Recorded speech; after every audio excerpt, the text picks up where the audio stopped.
Hey, everybody, and welcome to a brand new edition of the Miami Dolphins post-game show on the Fins Talk Sports Network. I'm your host, Bobby Fins Talk, joined by Evan Posner, who is doing his best impersonation of Snoop Doggy Dogg, and Justin JPF Scout.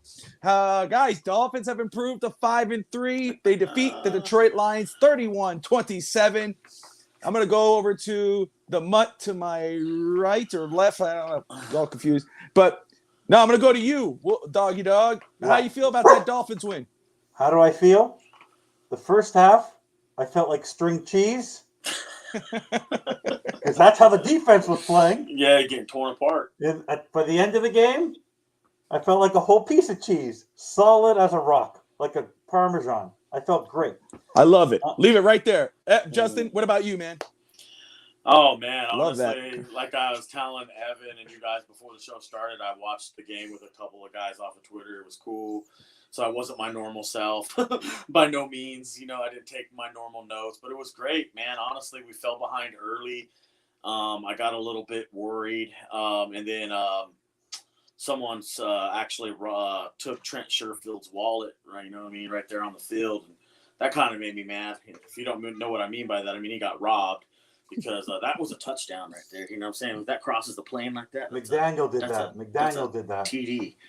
But anyways, I was actually kind of sitting back, kind of really relaxed. It was unusual because usually I'm really freaked out. Like, damn it, we're down by 2 touchdowns. Kind of just knew we were going to battle our way back and win the game somehow, some way. But it all worked out. We were down 14-0 pretty early. Defense disappeared. I mean, they were going against the 4th best ranked offense in the NFL in the Lions, and the Lions were showing that. The Dolphins defense kind of took a step back. But the Dolphins, even though they were down 14-0, even offense, and, you know, we talk about the first half because even though I want to say it's about Tua, but it's not a knock. But, there were some times where it looked like a little far behind here and there. But let me tell you, I think, and I'm going to say this right now, in regards of this game, this is the best game of the season for Tua this year. Best game of the year. His career. When you say far behind, I'm going to talk about this season. What do you mean far behind? Like the passes needed to go a little bit more out in front of the communication wasn't there. There was something going on. But Miami looked like especially with the penalties, and that's the other thing that bothered me too. Dude, I'm talking about that. Ridiculous. The discipline of this football team needs to get better.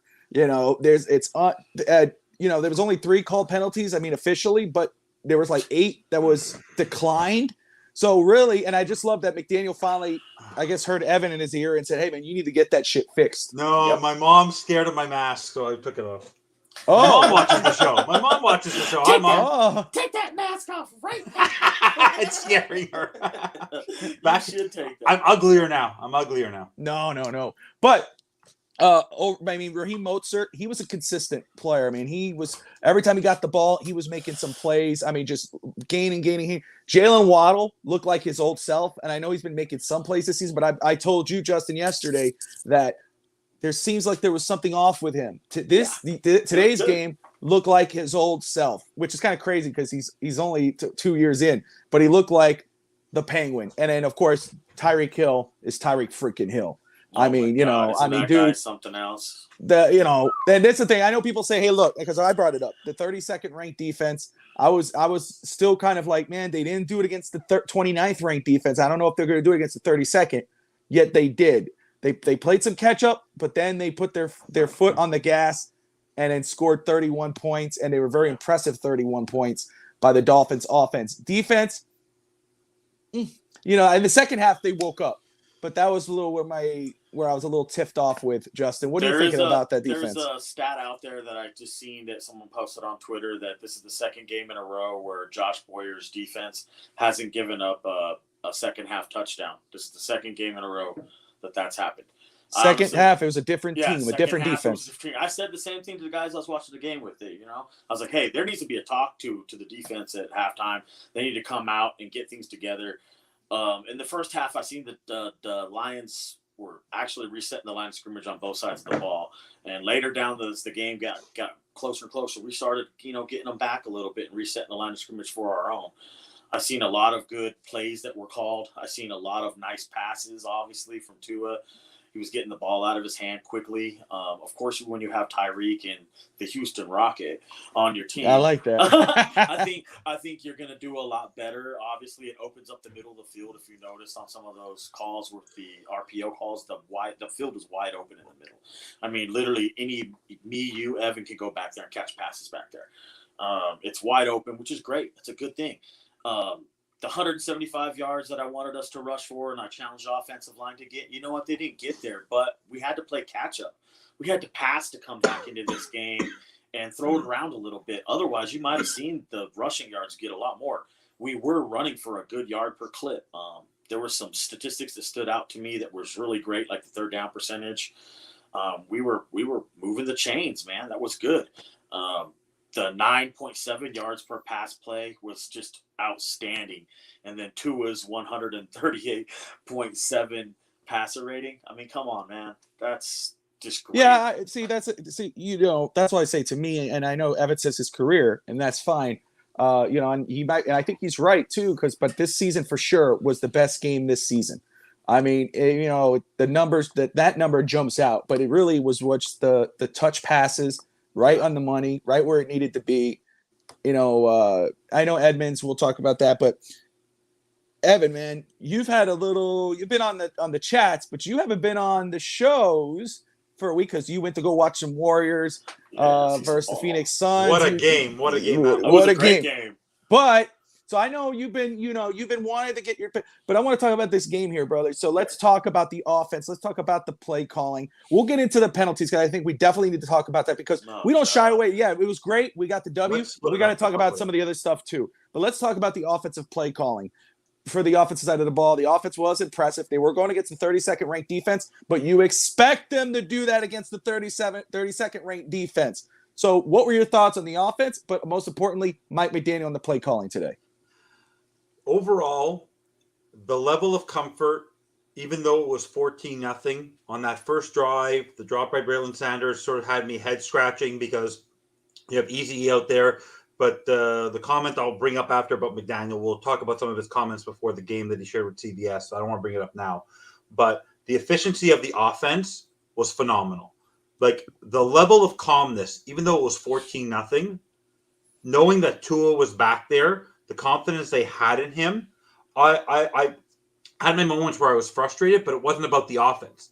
We punted the ball once. Yep, once. And it was only on the play calling wasn't so great there in that quarter, but I think it was getting a tight game. We were playing more conservative there, not to necessarily lose the game. But our efficiency on third down was 8 for 12. We had more passing first downs, more rushing first downs. For me, Raheem Mostert, even though the running game was not earth-shattering today, what was the final numbers? 26 for 107, but most 4 yards for 4.6. But Tua, not bad.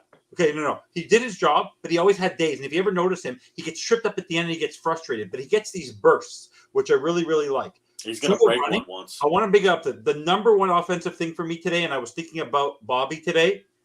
Tua Tagovailoa ran the ball so smartly today. And what did he do? I was going to hold it. He slid twice. He knew where the line was. He knew what he was doing. And you know what he did? He threw the ball away. If you noticed, when the play wasn't there, he threw the ball away.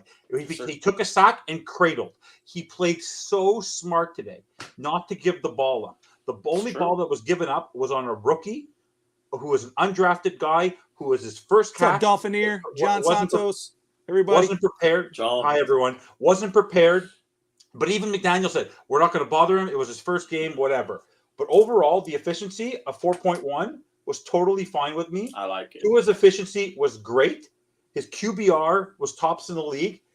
But like you said, Tyreek Hill, the man went for 12 for 188. The guy is going to shatter. Think about where we are as an offense. Even without scoring in the first few games where we think the offense hasn't been great, we put up 31. We weren't worried because we know we could play. You even said if it was going to be a shootout, we have the weapons to win in a shootout. And what happened? We were able to match them. And that's where they got nervous. And that's why we played so well. Tyreek Hill, 12 for 188. Waddle, 8 for 106. With having to playing only five games, you have Bridgewater, you have Skylar Thompson. You have a guy who's on pace to go over 2,000. You have another guy who's on pace to go over 1,500. Are you kidding me? Wow.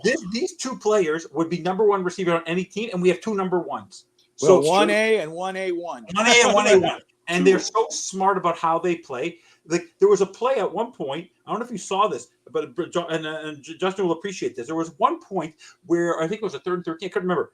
I think it was 3rd and 13. The Lions were playing players 12 yards back, and within the snap of a ball, Hill was behind them. It's just the way the speed is unbelievable. Yeah. And the way Sherfield's being used, the way that Ingold was used quietly today, just how they were playing as an offense. I never had any Ingold doubt. scored. Yeah, Got a touchdown. Ingold scored. Yep. Ingold Yep. scored, and Ingold scored. Had some nice point for blocks, me, too. the point for me today was the fact that even though our defense was string cheese in the first half, I always felt that the offense was going to keep us in the game, and that's what they did. What always we had to do was if they scored a touchdown, we scored a touchdown. At least we got points, right? And that's what we did. And there was never any sense of fear or worry on the quarterback's face. For a young quarterback who has every game is going to be, is it his time? Is it his time? What is he doing wrong? The fact that he stood there today, yes, it's a 32 ranked defense. It's still a defense. It's still an NFL team that can score correct. points. And That's the fact fair. that he kept the pedal to the metal the entire game and never slowed down. You want to know what? Yeah, on the underthrows. Some of them weren't underthrows. One of the commentators, the one that went 40 yards where he cut through in the pocket. If he would have overthrown it, there was a safety back there. He underthrew it on purpose. Tua has eyes. Like, Tua knows what he's doing. Yes. Does he have the most greatest arm? No. There's the one that they called, I don't know which one you're talking about, but there was the one where he cut it. The one where he cut it. The one where he cut forward. Tyreek took a cut. The other one was there was a defender in Tua's face, and Tua took a prayer. Yeah. The one where there was a double coverage. The one where the double coverage was a little underthrown. That could have been a touchdown. But the one where he cut over, on that 40-yard pocket, he had to throw it there. Had he thrown it deep, there was a safety waiting back there. Hill would have been crushed at the moment he caught the ball. No, Tua was on point, and you guys know I'm not afraid to criticize or point things out or anything like that. No, he was on point. And I'll be honest, there were at the start of the first half, there was some eye rolls. Question? Can I answer John's question? Yeah. Okay. The reason Sanders played, and McDaniel made this comment today, which was kind of worrisome, it was all about special teams. The special teams weren't even a factor today. The reason why Eric Rowe wasn't playing is because they won people for special teams. They were in Sanders, special teams. You know what the problem is? Is that you're worrying about special teams when your secondary is banged up. You're having Vernon McKinley playing back there. You have Igbo, and tell Igbo, by the way, we're going to talk about defense. Stop wearing orange. Orange sort of the orange doesn't work for him. It makes you the orange does not work for him as the strap. You can take those other things off and put it on aqua or something. But no, that's why he wasn't playing. He was so worried about special teams. And you know what? On the one time special teams had to play, Crossman was completely fooled. So, but I'll give credit anyways. The offense for me.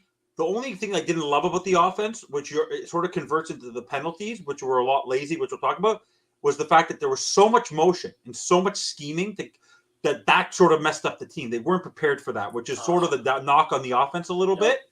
That's but fair. And I want to say one thing about the offense. I want to just talk about it. I wish all the best to Liam Eichenberg. I wish all the best to him. I don't want any player to get injured. I don't want any player to get injured. Absolutely. But I the first half, I was saying when the first holding penalty happened, number 74, I knew it was him. I swear I thought on an overall football level, because this is about football and the game itself, I thought he had something on McDaniel. I'm just saying this right now. In the quarter, the first time the first play for Robert Jones, who came in fresh, daylight for Raheem Mostert. Daylight. Okay? So overall, the offensive line, yes, there were penalties. I didn't have a complaint with the offensive line today. They were not a problem. Because even on sacks happen in a game. But they were smart about it. The running game has its moments, but this has been par for the course for the first 7 games. The offensive line, the wide receivers, the running game. There were elements that always have to be improved, but none of them cost us the game. Like the offense did what they needed to do because last week they were rusty to allow us to stay in the game and ultimately win the game. Go ahead, Justin. There's one area, obviously, we haven't played a complete complimentary football game yet, but the one play that happened during the game where I was like, oh, man, that's huge and could cost you the game, was when they got fooled on the special teams play for the fake punt. I was like, you can't fucking do that. You got to have guy over there and be ready for it because it was so, it was 4th and 3 or something. 2. And it was, 4th and 2, whatever. A short yardage. My point being is you needed to bring a guy down. Damn it, there on the Evan! side. Shut up! No, just, No. There's a reason have why. A guy down there though, bro. I'm like that's frustrating to me. And then you got that. Like that's to me like the special teams coach needs to be. You need to have a talk. Like you're already barely getting any yards for return, and then shit you're getting faked on. I don't like that. well, a Someone lot of should get people in called there and it make on that fake. you know? I thought That's- they were going to play smart and be ready for it, but Be you ready know, for that. and they first off, Dan Campbell, man. He coached. He's him. Never smiles. Never smiles. But no, but I mean, he did coach a very good game, and man, He did. he's dealing a bad card. You know, Yep. he has those guys playing their asses off. Dude, they're playing I mean, their butts off like I told and he you was before. right though. For when they got out of the lineup, just switching it here when he said, because I'm always root for him, man. I always thought they should have brought. I wanted I him like and not him. Adam Gase when they were making that deal. Right, I like But it is here. That's me. That shoulda, woulda, coulda. But when they came out in the locker room and he said, "Hey, man, offense did their job. Defense needs to come back, and defense didn't do a damn thing. I Defense wouldn't played agree for that with that. I 30 don't second." agree with that at all because their offense didn't. The Miami Dolphins scored points in all 4 quarters. They fell asleep in the second half. I don't care what the Lions did in the first half. They scored 0 points against a defense that was in teetering. the second half. That made adjustments. Yeah, but, They made but adjustments. I'm talking about what their defense didn't do. I'm not talking about their offense. I know, but their offense could have scored. Had the offense scored one their offense field goal, could've- a touchdown, they would have been. But that's almost credit still in to the game. Miami's defense. Miami's Yeah. defense woke up. Miami's defense was sleeping at the reel. There was Well, boneheaded. do you want- I mean, whoa, Landon whoa, do you- Robbins well- with that boneheaded thing right when the game started, gave him 15 yards, Yeah, scored the that was touchdown in the bad. very first No, drive. but shame on the captains today. The captains of the defense or the players. I'm telling you, the captains of the defense did not play well today. No, Those not really. Holland did not have a great game. He's on every play. No, he didn't. The deep ball was not for him. Landon Roberts Nope. standing over him, and I'm more Christian Wilkins, worst game of his career. How the heck do you get Offside. So three many motion times. offside Ugh. pre-snap penalties, and he's looking up like maybe it was a Dracula costume. Maybe he was still wearing that Dracula costume. I don't know. Maybe he was still hoping he was going to go trick or treating and party tonight. I don't know. In Detroit, I don't know. But that was awful. But we'll talk about that later. I just want Dude, that was overall though, the offense today showed that they could score on a whim. Sure. They need to score points. If we are down ever by 3 or 7 with a 2-minute drill, they have to work on the 2-minute drill. You know that Tua, because you know what was amazing about the offense? On the 4th down, everyone assumed the old Miami Dolphins with 2 minutes left would have ran the ball on every play. You know how shocked the defense was that after we ran the ball 2 or 3 times that we did a throw to Hill, like on that first down that Hey. cost us. Hey, That was wait. genius. Like that Yeah, was the old genius. Dolphins last week when they ran for it on 4th and 3. So it's a week later, and look, they grew. No, I was going to say, I'm going to be honest with you. We were down 14-0, and they were scoring, and they were, you got to give them the credit where it's due. But I'm going to be honest. Not at one. I didn't get. The only time I kind of went, what the was when was the penalties and the special teams. Besides that, I wasn't really worried. The offense, despite some little bit of miscommunication in the first half, second half, everybody came to life. I was not worried. This team looked like they were going to win this football team. They were in control even when they were behind, which is kind of crazy to say because they were giving up a lot on defense. You were just hoping the defense would wake up because that was going to be the nail in the coffin for you. Yeah, they got stops when they needed to make stops. They got off That's the right. field when they needed to get off the field. So Absolutely. that's all that So counts. now, were you happy though with the play calling? I know you went on a little tirade there, but that overall, you were happy with the Dolphins' play calling today? I was me. 99.9% of the play calling was great. There was only one time, I believe it was in the 4th. I can't remember if it was the 4th or the 3rd, where they went on 2 consecutive run plays. They did a run play to Edmonds that didn't work, and then they went on like a side slant or across the board. They keep on trying this play with Hill, where they just whip it to him and they expect him to just go to get some yak on that. It never works. They've tried, I think, about 15 or 20 times with Hill this season, and I think he's negative. I think he's negative 15. Honestly, that play has to stop. It's a little predictable. That's the thing is that was the only time I was a little frustrated with the offense. The rest of the time, I think he called a perfect game because this was a shootout. You weren't using your running game to win the game. So I believe that that throughout the game, the offense was one of the better games he's called.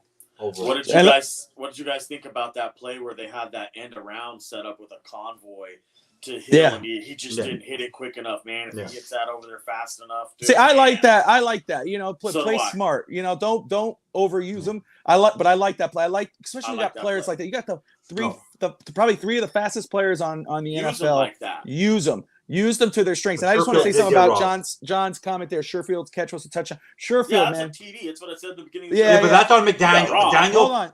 He should have freaking called the. he should thinks have on threw the 1 challenge. yard line he could score a touchdown. Yeah. He wasn't worried, but still. Yeah, but he got that last week and it bit him in the ass when he didn't do it. So he's lucky here. Exactly. I just want to say though, Sherfield really stepped up. Sherfield, I mean, it's crazy. Miami has 2 number 1 receivers and then a 3 receiver, and I got to give props to Jalen. That's right, Jalen McMillan. Jalen Yesterday McMillan called on this, Digging bro. in the Trenches with me and Yep. Justin, man, he's an awesome dude. If you guys haven't seen that show, go Go back check and it out. watch it. What an awesome dude. He's in the He's transfer cool. portal. It was Yep. really cool to talk to him and talk football. But let me just talk a little bit about the guys up on here. John, Dolphins Thirsty, Rob, Steve, Dolphins everybody Thirsty. tuning in. Dolphineer, everyone tuning in. Thank you so much for watching, you, whether you're on guys. Twitter, YouTube, or Facebook. We love Smash you that guys. like and subscribe But I button. don't know what's more exciting today: us winning or the Jets losing.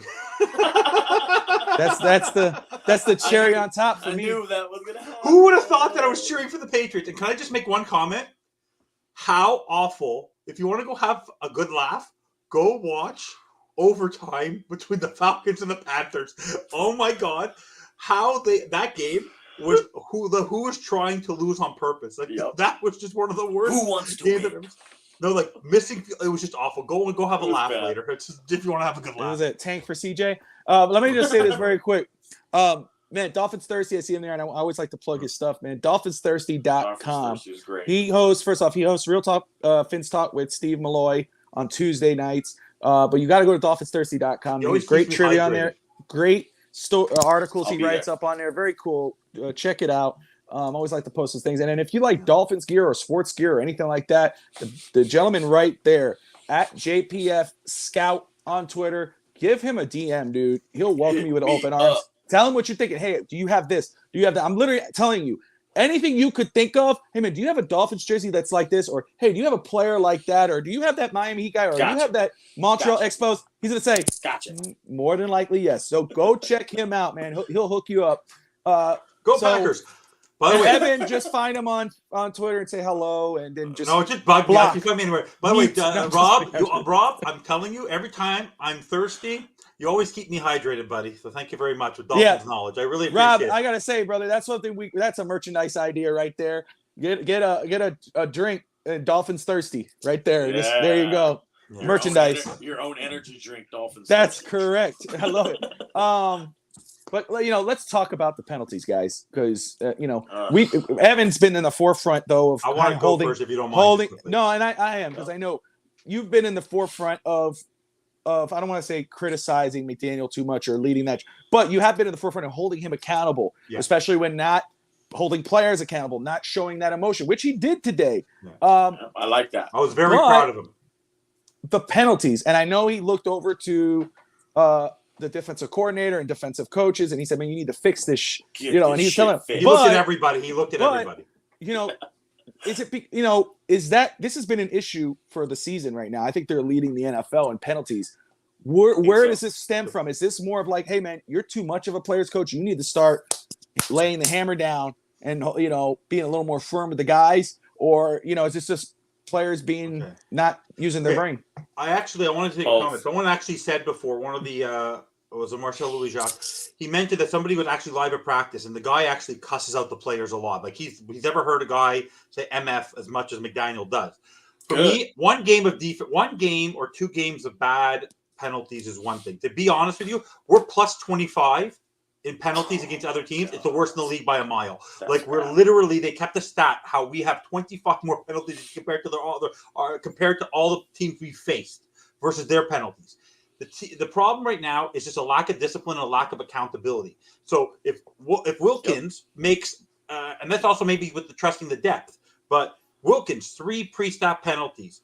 Armstead had a penalty today. Eichenberg keeps on making a penalty. They declined 7 of our penalties because of where we were on the field.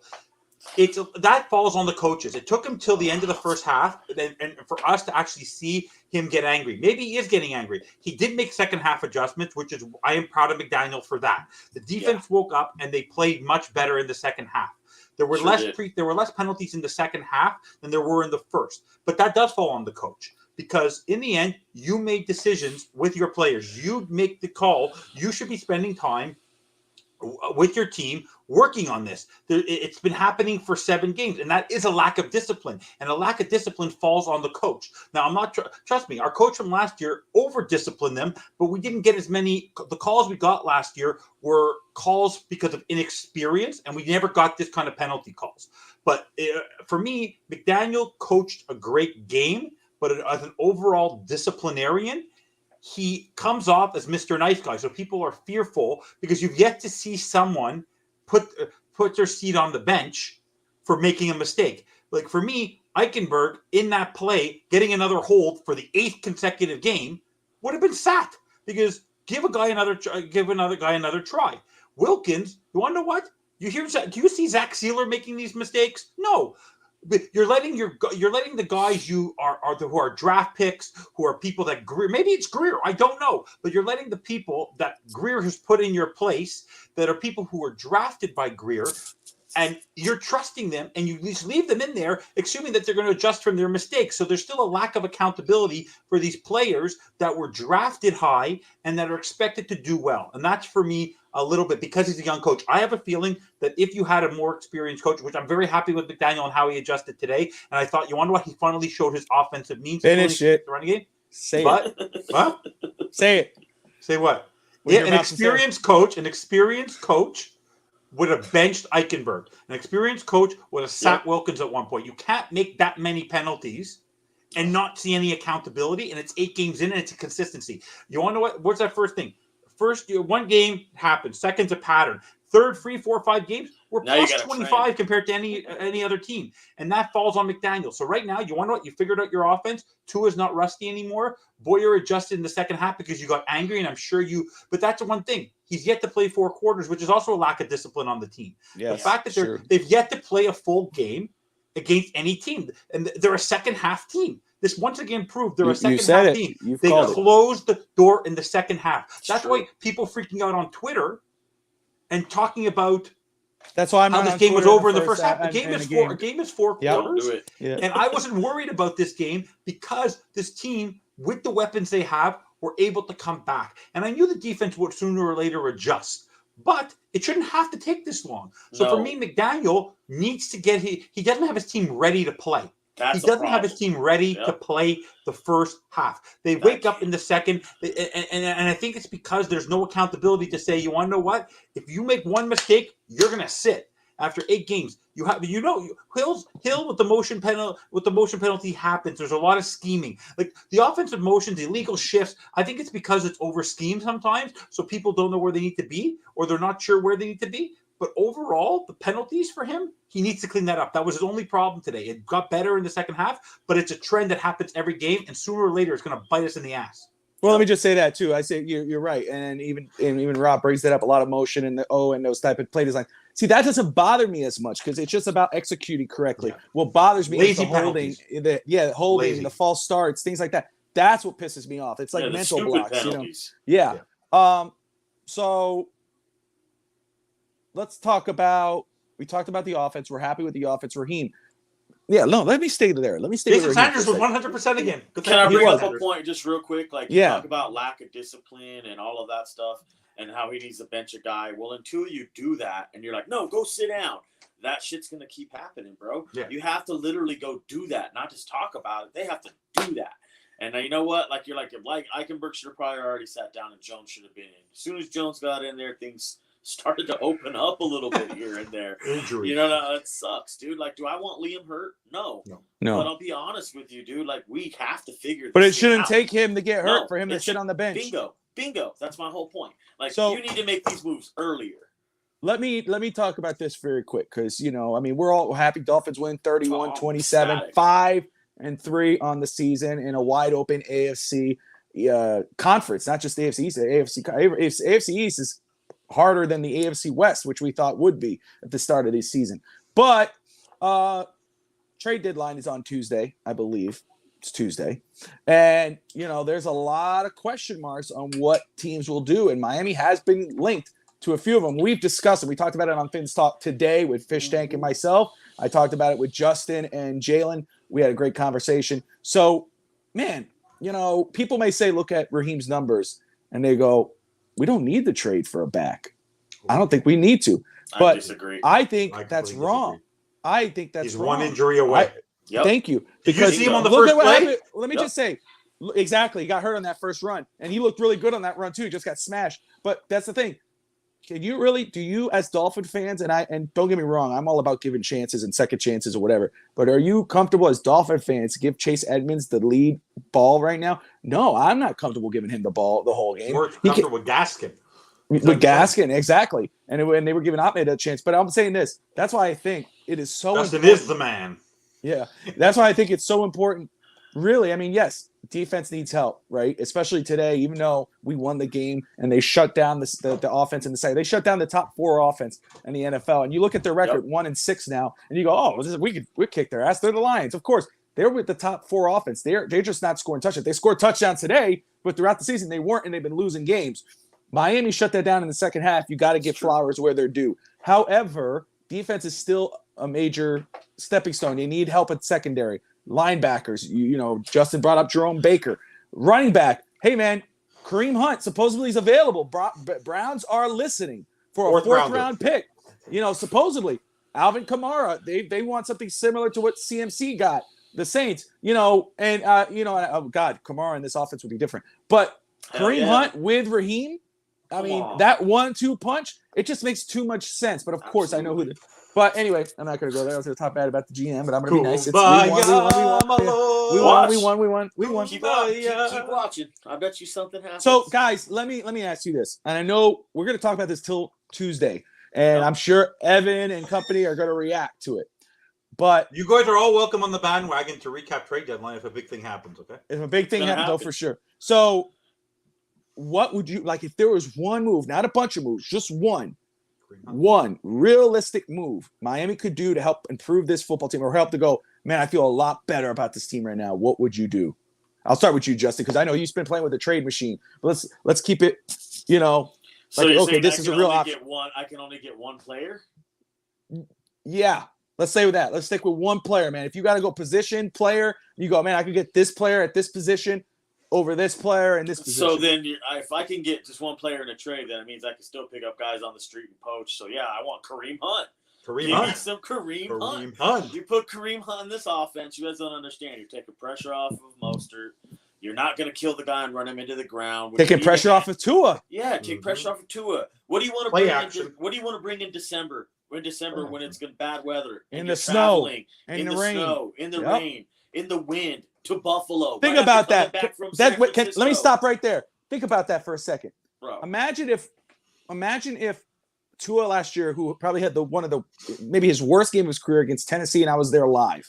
And there were a lot of pissed off, angry Dolphin fans. They were done with Flores. They were done with Tua, whatever. But imagine if Tua had a reliable running back back there, like a Raheem and a Kareem Hunt. Or Jay Ajayi back in there. Let's stay with Jay Ajayi since he was the most recent Dolphin. Like, if you had somebody like that rushing for you, that way you take the pressure off your young quarterback who maybe he's not comfortable throwing the ball on the ice. It was ice. It wasn't snow. It wasn't rain. It was ice. I was there. It sucked, you know. But you didn't have a reliable running game. And yes, Tua played one of the worst games of his career, and it made more of a nail in the coffin in what half the Dolphins base think of him. But you realistically, that's the whole point of Tua, is that Miami's never really given Tua a chance to really succeed. And that's one of the reasons. Offensive line and a reliable running game. And if you give him Kareem Hunt with Raheem Mostert and hope Mostert can stay healthy throughout the season, which is a big ask, you're doing yourself a huge favor. Thank you, John. Tuesday at 4 o'clock Eastern. What's the one thing that they did do down around here when they failed Danny? What's that? They didn't give Danny a running back to go win Super Bowls. You want to do that again to this kid? Because that's going to be a bunch of crap if you do. So if you really are all in, Mr. Chris Greer, then you go in right now, you pony up the 4th round pick or whatever it is to get him, and you bring the kid in here to run some football. I mean, honestly, it's one of the easiest positions to bring a trade in and be like, here, get me 5 yards. Give me whatever you can. What did San Francisco give up for Christian McCaffrey? It wasn't that bad. Can I make a point? Look what Christian McCaffrey did today. Let me ask you something. Why do you think the Philadelphia Eagles on offense are so good? Why? Because they have for the last few years, they have had a reliable running game. Yes, Jalen Hurts runs, but they have Miles Sanders and Boston Scott. We have Raheem Mostert, and that's it. Because Edmonds can't move, I'm just saying the top two. Edmonds is not working out, and perhaps McDaniel was his guy. It was his first choice, and he's trying to make something work, and he's trying to force it. But he only gave Ahmed the ball once. He's not letting Gaskin play. Oh. So he's relying on Mostert, who we know is injury prone. Maybe it's the injury aspect. Maybe it's the not so nice aspect of Kareem Hunt that's had issues in the past legally, or people don't have a great thing. But you brought in Hill, and We got Xavier Howard. Xavier Howard. But not even that. Tyreek Hill. Who's your best player? Who's the best player on this team by a country mile? The MVP of By this a mile? right now Dude, is Tyreek Hill. From here to Mars. It's Tyreek Hill. Do me a favor, Chris Greer, go talk to Tyreek Hill and ask him, do you want Kareem Hunt? Do you remember playing with Kareem Hunt? Really help your football. That's really help our football team. Great point. Go get him. Bro, yes. Check this out. The reason why I had something before the game that kind of hit my mind, I'm like, why? I'm sure other people talked about this, but Rowe was inactive, and then Ahmed started over Gaskin. I mean, honestly, dude, there could be a reason why. Because maybe they're dangling those two pieces out there as trade bait. You don't know. We don't know. No one knows. That's fair. So, and food for thought.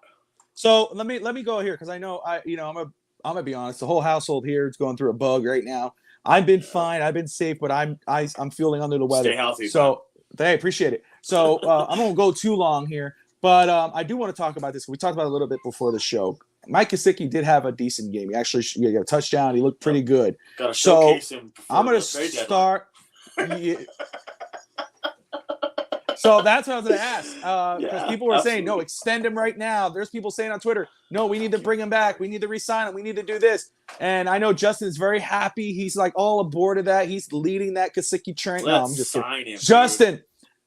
And then Evan, you could respond how you believe so, sir. But Justin, man, do you think the way Gesicki played, what he showed today, is that evident of what he could provide this offense going forward, especially if we're planning on making a playoff run here? Should the Dolphins, if even at the cost of probably losing him for nothing, maybe a compensation pick, whatever they call that shit, but losing him for nothing in the year, if you lose him at the end of the year, is it worth keeping him right now just to make a run this year with him? Playoffs? No, honestly. Yeah, I just want to win a game. I love that. I'll be honest with you, man.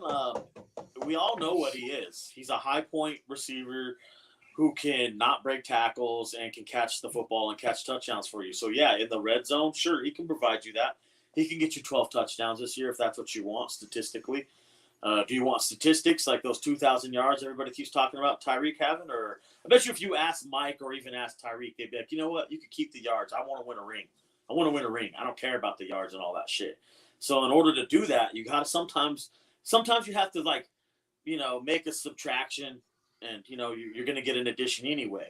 So, yeah, you're going to get nothing if you keep this guy on the team.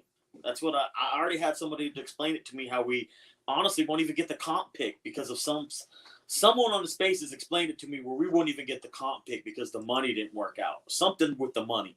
And I don't know, maybe someone else knows a little bit more about the salary about it than I do. But honestly, I have a feeling that you'll get nothing for him if you keep him on the team now. If you want to keep him, fine. Keep him right now, tomorrow, and re-sign him before the trade deadline and extend him. Would you feel better with that? Would you feel better if they re-signed him instead of just not? Okay. Yes.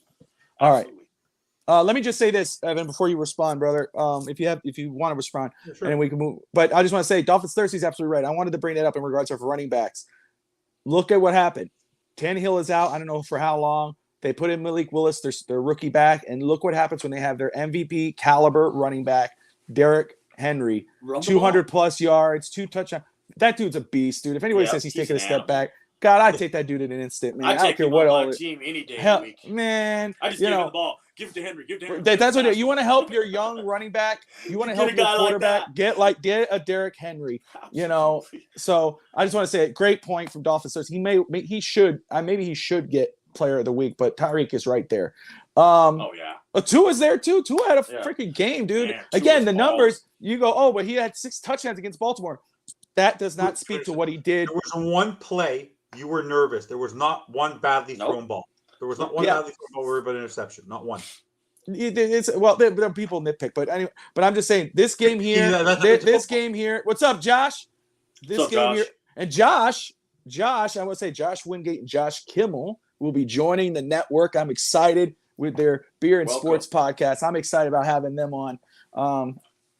And I think it's going to be very fun. His wife's a Dolphins fan, and Josh Kimmel's a Dolphins fan. Yeah. So, yeah, Malik Willis, man, I mean, I'm happy for him. I was happy. First off, great character guy. I loved when they drafted him at the spot they did. They got to me, you got to steal. And it's not a knock on Ryan Tannehill because I still like Ryan Tannehill a lot, and I support him.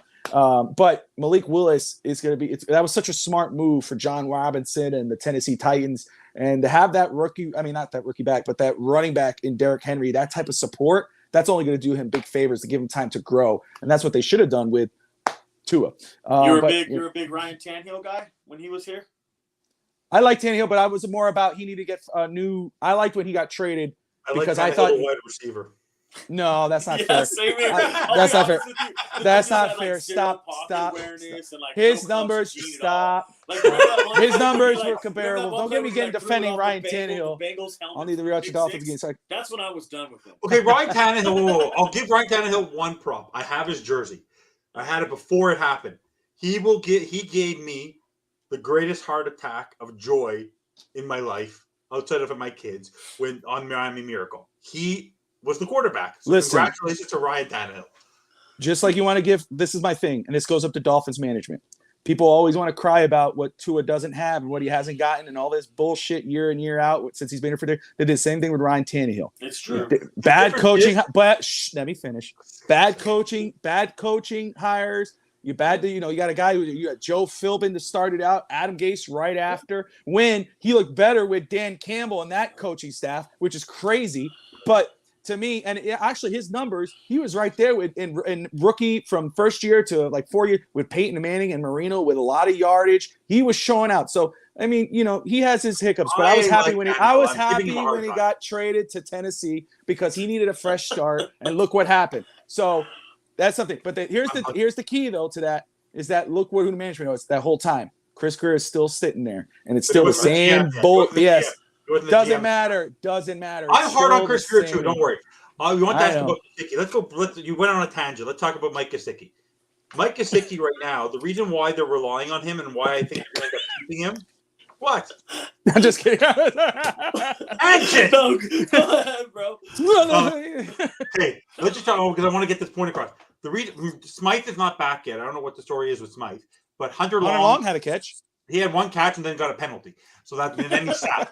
But the thing about Gesicki is the reason why I think they might keep him around is because of the fact that at least you know what you're getting with him. And if God forbid something does happen to one of our 1A and 1A1 receivers, at least you can use him in different ways. And you have a tall guy. We don't have any tall wide receivers, and as a tight end, he does help Tua in that sense. But overall, I think they're going to end up holding on to him because they don't know what the story is with Smythe yet, and they need to have that tight end. He's not blocking well, but I think they need to have that tight end. I think they're going to hold you hostage next offseason for like. Oh no, I think they'll end up re-signing him. I think they'll end up because if they win, they'll sign him. They will sign him. They will extend him. Win what? Huh? You said if they win, over When they win what? When they win what? When they win a playoff game. When they win the playoff game. Yeah, don't be. Yeah. I just want to win a game. No, I just want to say one thing. I need that audio in here. No. Mike Gesicki played his best game he's played. The overall reliability of Mike Gesicki in a game like this, he played one of his better games he's played in a long time. Okay. All right. For me, you know how hard I've been on Mike Gesicki. You know how I've been hard on him. He did his job today. Yes, but what are we going to trade him for? We're not going to get a second for him. So if we're just trading him for a third, the only way I would be acceptable with the third is if then you use the third or fourth to get Kareem Hunt. So if you want to use him to flip so you still maintain your pick, go for it. Can I just say this? I'm about trading for a player right now at this point to help the football team, exactly. But I'm not against trading for draft picks. You give me draft picks all freaking day long. And first absolutely. off, I'm more excited about a second or a third round pick than I would be a first round pick, just because the Dolphins management has shown better in the second and third round, fourth round than they've showed in the first round. I'm just saying overall, Gesicki, I've been hard on Gesicki, but he did his job today. So you've been very hard on Gesicki. You're usually very hard. Not as hard as me. I know, but I'll give Miss Fins a pass this week because she played well. But I'll be shout out to honest Miss with you, Fins as always. He's blocking better and playing better and doing what You he said has that to do. me. You did say that to me He really yesterday is. before I'm the not show. gonna take that He's away. getting No, I better. think he also, if you look at him, the one thing about him is he knows where he is in his contract year, and he knows he has to show up also to get a big contract next year. He seems to like being a Miami Dolphin. That's the one He thing. does. Even when they're down, he seems happy. He seems engaged. Even though he knows his team is not built for him, he's still playing like a professional, and that's what I got to give him credit for. He also kept a promise. He said he wouldn't do the gritty today, and he didn't do the gritty today, so he didn't embarrass himself. Thank God. But the one thing that it is like it's just like Jerome Baker kind of a thing for me with Gesicki. It's like you'll give me one good game, we go out there and make man tackles, and then the next game you're dropping passes, they're hitting you off your face mask. What's the main thing I've been TDs. talking about Come with on. players, especially like Tua? What's the key word I use with Tua? Consistency. Consistency. So it Please, goes the be same way with consistent. Gesicki and Baker. You don't have to have a lights out game every game, No, but but consistency. Play please. smart. And but guys, we're at the 46-minute We didn't talk mark about the here. defense yet. We didn't talk about the defense a little bit yet. We didn't talk about defense. I thought we talked No, about like- defense. No, we didn't talk about the players that played well and didn't play well. All right, go ahead. We didn't talk about the Studs. secondary. We didn't talk about the secondary and all that. All right, studs and duds, defense. They played We want to well. do studs and duds or already? Yeah, go studs and duds. Yeah, For defense or offense? the whole It's whatever. freaking game. Okay. Okay, I'll do one. I'll make it. I'll do one stud on one dud on offense, one stud on defense. Okay. And one So stud on- on special let's start with teams the if you want to be a defense. smart ass. No, I'm just kidding. Yeah. I'm always a smartass. Okay, on defense, once again, I don't care. He's the only guy who's been consistent for 8 consecutive games. The only guy who got a sack. The only guy who blocked the ball. I think it was like our first block this year. Got to give it to my man from Ferris State, from Michigan, Zach Wheeler. I honestly, Sack. he's the glue. Sack sealer. Sack. He's the glue of that defense. He's the one guy, you don't hear him getting penalties. He just shows up. He's a hard-nosed player. He's not a Plays draft football. pick, and he plays football. What a stud. Okay? What Absolutely. a stud. Okay? The dud of the defense, I got to give it. He was overdoing it. Holland was great, is a Landon Roberts. A Landon Roberts, that first play of the game put us behind the 8 ball and made us try much harder. And as a captain, as the middle linebacker who's supposed to It's be just a doing his job, boneheaded thing, dude. And but understand, as a it's captain, like- you know yeah. that was going to be thrown in this league. Exactly. And as a captain, showing up a player, a running back on the first play of the game, Why? and then not doing much the rest of the game. boneheaded, yeah. Boneheaded, shame on you. Yeah. You were the dud of the game for the whole rest of the game. Landon, offense- you lack a discipline. On offense, yes, Tyreek had the best game, but the star of that game was Tua. And I got to give it to him. Congratulations on his 20th win. He has a 69% winning percentage. Yes, I don't care about that. He's 11-2 in his last. You ain't two lying, starts. John. You ain't lying, John. Okay. I feel it, brother. I feel it. Why? 5-0. Well, he has a great. Hello. I have no hair. 5-0. I'm okay. Okay. 5-0 on games he's finished. The guy is the consistent, the comfort. I don't know about you, Bobby. You wanted consistency. Like, you cannot tell me that any game that Tua's played this year, that the comfort you feel knowing he's behind center and that he's going to get it done for us, there was never a fear that the offense wasn't going to do what it needs to do, because as an accurate passer, and the fact that the moment he slid on that first run, I go, he's finally getting it. He's finally understanding that they need him to win. And if he's not on the field, because your number one asset is your availability. If you're not there, you're going to be on the sidelines watching your team not perform. And you need to be there to perform. So obviously he's my stud. Congratulations on his 20th win, coming back, shaking off the rust.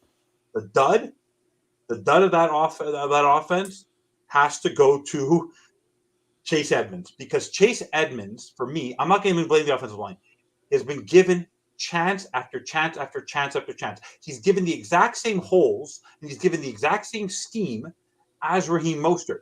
And he was supposed to be RB number 1. At the beginning of the year, we all thought Edmonds was going to be RB number 1. True. RB number 5, because I could take Mostert in goal, Ahmed, and then Gaskin, who hasn't even played. It's an embarrassment that a guy you're paying $6.5 million, thank God he's only on there for 1 year. He's been given chance after chance after chance, and he's not performing. This just show me for him. If he wants to have a second-year option or he wants to get a job next year, the way he's playing, he'll be lucky if he's in the CFL next year if he continues to play like this. He's been given chances. He's playing in a scheme where an RPO, he's supposed to thrive. And for some reason, he's been given all these RB1 reps, and he's not performing. So Chase Edmonds on a game where the offense was blooming, whether you were a Sherfield, whether you were Ingold, whether you were a Hill, Waddle, doesn't matter. The only person who didn't perform on the offense as a player who was given touches or given the ball was Edmonds. So my dad for today was Edmonds. Justin? Yep. The crappiest thing about that, too, is he was brought here to thrive in the outside zone scheme. Yeah. So it's ridiculous, bro. My stud for the offense or for the team in general, actually, I'm going to give the ball to Robert Jones for coming in when Liam got hurt and playing pretty damn good football. So I think he deserves that right there. My other stud of the game, obviously, is going to be our most consistent player besides Tua, our quarterback, our leader, is going to be Tyreek. Tyreek is a model of consistency. He goes out there and leaves it all on the football field. 110%. You know, that's what I want out of every player. And I'm glad that he's showing them that this is what it's going to take to get to where we want to go.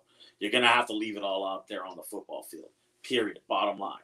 And then my other stud of the game is going to be, oh, man, you know, he had himself a rough game, but he already took Sealer, so I can't use him. But, I mean, he got beat up. You could use him.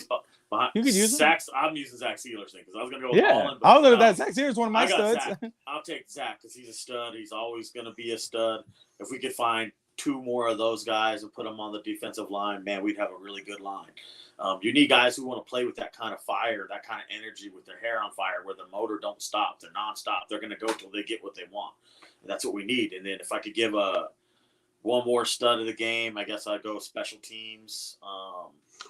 I think Keon Crossing, who played with Jalen McMillan, played with him, had one hell of a damn game. He was all over on special teams, man, making plays for us down there. So I got to give the ball over to him too as well. Yeah, I like that. No, man, Zach Sealer, Tyreek Hill, it's easy, right? I mean, it's not knocking you. I mean, Tyreek and Jalen, I'd give them both the same one, you know, just cut it in half.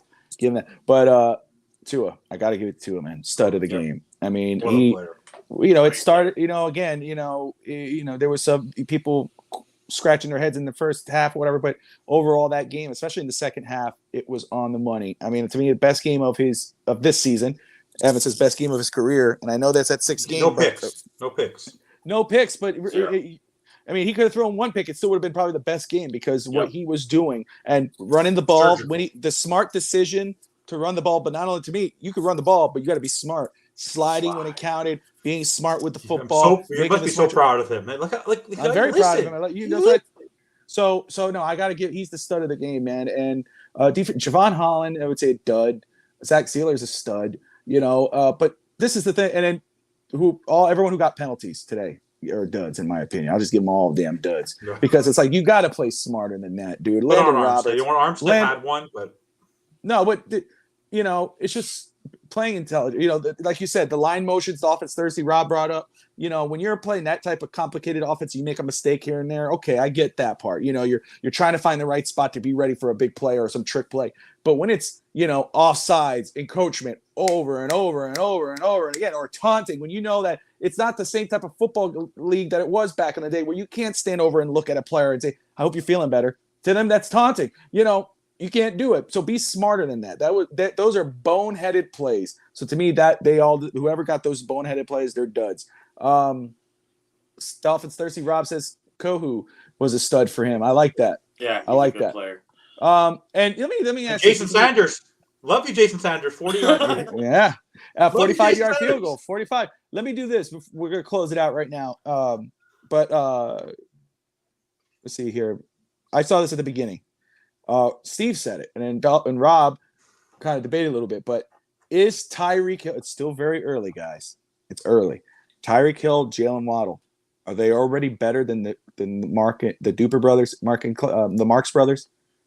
Yes. I'll tell you why. I'll tell you why. Hill has, I think, was it Duper? Duper had 860, had 8 160-yard games, I believe, in his career. The guy has had, I think, 4 this year. He's breaking record. The guy has 160 yards in 8 games this year. There are players who have had a 460 yards. Can I just say too? I agree with you guys. The guy just gets yak. The guy yak. Unbelievable. I'll say this. Unbelievable. Let them finish the year. Let them have their history together, right? And then we could judge it then. I know it's early because the Mark brothers have that history. Here's the difference, though, between the Marx brothers, what they've done in their careers, and their, all-time greats, compared to what the Zoo crew is doing. Those guys did it with Marino, and it's not a knock on Tua, but these guys are doing it with Tua, Teddy, and Skyler. Yeah, so that's just imagine if you gave, I hate to say it like that, but imagine giving Marino, Tyreek, and Jalen Waddle. So that's how I can also ring me. It's not even that. It's more the fact that that's right. it's just what what they're That's doing true. to the team. Like they're having fun. Marino Not by far. didn't win with them. Like the Not way yet. that Tua, he's elevated. The thing was, I believe that Marino elevated. Here, I'll give you the way you're going to agree. You better agree with me on this one. Marino elevated Duper and Clayton. Oh yeah. Tyreek is elevating Waddle and Tua. And that's the difference. The elite player is not the quarterback. The elite player is the wide receiver. And let's give credit. We all talked about was Mahomes was gonna miss Tyreek or vice versa. In the end, I think they're both superstar players. Personally, man, that's just my opinion. Yeah, Tyreek's on a mission. He's on a mission to prove that he is a star on his own. And you want to know what people are talking about? You want to know what when this team does what it's gonna do? Because we all know I believe what they're gonna do. If he's not a top three MVP candidate for what he's doing, because the guy never gives up on a play. He just keeps going and going and going and going, and he never gives up. And we talked about in the preseason how we thought he wasn't going to have the most yards. We thought Gesicki was going to have the most touchdowns. The only thing I feel bad for Hill is that, except for those deep balls with Buffalo against Baltimore, he's not the guy getting the touchdowns. When it gets close into the red zone, it ends up being Waddle, ends up being Gesicki because they end up triple teaming him. So I don't think he'll end up having a ton of touchdowns, but what he's doing for that offense, for Waddle's stats and what he's doing for Gesicki stats, it's just incredible. The guy is just amazing. He's opening everything up for everybody. Josh, who's a new member of the Finstock Sports Network. Network. He wouldn't be. Is quarterback the number one need for Miami going into next week? I don't think Tyreek is elevating Waddle. I think Waddle would be what he's doing as number one. I think Waddle would be doing. I get that point of view. Quarterback. Again, it's a whole season. It's a whole season of it. You got to evaluate exactly what's going on. If we need a quarterback, would that be the number one need in going into Miami next season? No. What? No. There's other needs, but I mean, to me, did he just say quarterback number one? Yeah, quarterback is quarterback. He didn't say it is. He said, "Is it?" No. Answer the question. No. The guy's had 5 games this year where he's won the game where he's played A to Z. And with the weapons that he has, the only 2 people on the QBR and the pass are Mahomes and Allen. Okay, it's not a small sample size anymore. The guy has done it in 5 games. Josh, you're gonna fit right in, brother. He's done it in 5 games. Okay, it's not. The guy showed he's a baller. So the guy showed that today. I don't care if it was a 32nd ranked defense. You still got to get the balls to these. I would players. say that you play who's on your schedule. Listen, going into it's the off season, right? We all think we could think that quarterback is not the number one need or a need going in the off season. However, fair, yeah, exactly. But what does Steve Ross thinks? Who's trying to get Deshaun Watson and Tom Brady and everything else, and Lamar Jackson at one point? If we win, he doesn't care. If we win, we don't care. Yeah, I can't speak. He's going to come off his opinion what he thinks. What does Chris Greer? What does Chris Greer do? So evidence says otherwise, but in my opinion, I think it's not the number one need. I'll just say it like that. It's not the number one need. Anyway, all right. The number one need is a thumper. How about that? How about a linebacker who can actually go side to side? That would work. Jesus. How about tackle someone? All right. Can you tackle someone, please? Well, man, I want to thank everybody for tuning in to the Miami Dolphins post-game show on the Finstock Sports Network. I'm Bobby Finstock. Thank you all for tuning in. That's Evan Posner, Justin J. baby. We'll see you guys next time, next weekend. We appreciate you. Like and subscribe, and most importantly, fins up.